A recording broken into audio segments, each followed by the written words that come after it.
সিলেটে সকাল ৮টা পর্যন্ত ২৪ ঘন্টায় হামের উপসর্গে মৃত্যু হয়েছে এক শিশু।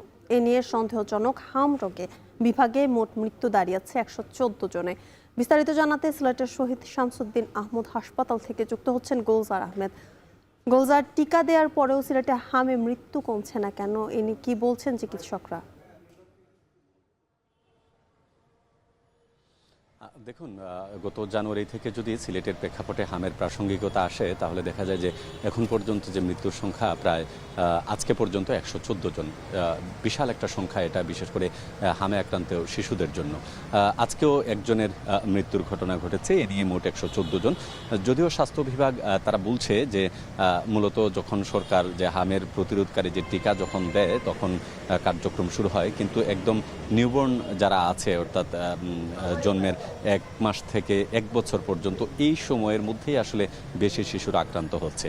এখানে আক্রান্ত হওয়ার পিছনে নানাবিধ কারণ তারা বলছেন যে শুধুমাত্র হামে আক্রান্ত নয়, বরং শিশুদের শারীরিক দুর্বলতা কিংবা তাদের পুষ্টিগত যে সমস্যা, আরও নানাবিধ সমস্যার কারণে যারা প্রত্যন্ত অঞ্চল থেকে আসেন সে সকল রোগীগুলো একদম শেষ পর্যায়ে এসে এখানে ভর্তি হন, যার কারণে দেখা যাচ্ছে তাদেরকে হাম রোগের চিকিৎসা দিলেও অন্যান্য যে সকল জটিলতা আছে সেগুলোকে রিকভার করা অনেকটা কঠিন হয়ে যায়, যার জন্য দু একদিন পরে পরেই কিন্তু সিলেটে এই হাম সন্দেহজনক রোগী আক্রান্তের মৃত্যুর সংখ্যাটা বাড়ছে। তবে চিকিৎসকরা এটা নিশ্চিত করেছেন যে বিগত সময়ের তুলনায় এখন তাদের যে চিকিৎসা ব্যবস্থা বা তাদের যে জনবল কিংবা আইসিইউ সিসিইউ সাপোর্ট সহ নানান যে আনুষাঙ্গিকতা আছে চিকিৎসাজনিত সব ধরনের কার্যক্রম তাদের সচল আছে এবং চিকিৎসা সংকট নেই। কিন্তু রোগীদের সেবার ক্ষেত্রে তারা যেটি প্রাধান্য দিচ্ছেন, বিশেষ করে যারা ঝুঁকিপূর্ণ অবস্থায় আছেন হামের ক্ষেত্রে তাদেরকে চিকিৎসা দেওয়া হচ্ছে। এখন পর্যন্ত এই সিলেট শহীদ শামসুদ্দিন হাসপাতালে আজকে পর্যন্ত প্রায় ৮৯ জন চিকিৎসা নিচ্ছেন, তার মধ্যে ১৪টি পিএইচসিউ আছে যেখানে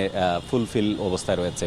এর বাইরেও সিলেট ওসমানী মেডিকেল কলেজ হাসপাতাল যেটি আছে সেখানেও হাম রোগের ডেডিকেটেড 2টি ওয়ার্ড রয়েছে, যদিও সেখানে পিসিইউ নেই। সেখান থেকে ট্রান্সফার করে যখন রোগীর অবস্থা খারাপের দিকে যায় তখন তাদেরকে এখানে আসলে প্রেরণ করা হয়।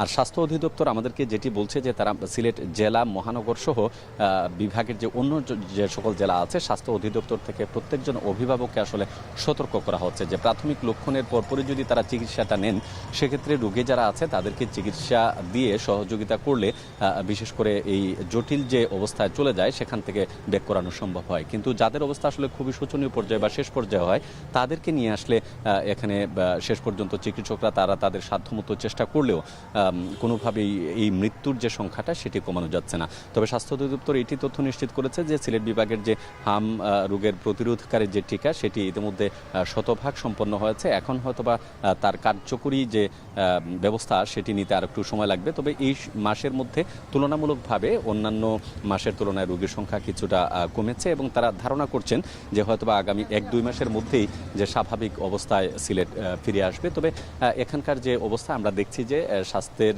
যে এখানে শহীদ শামসুদ্দিন হাসপাতালে ডেডিকেটেড যে ওয়ার্ডগুলো আছে সেখানে এখন পর্যন্ত যথেষ্ট পরিমাণ হাম রোগী সন্দেহজনক অবস্থায় চিকিৎসা নিচ্ছেন।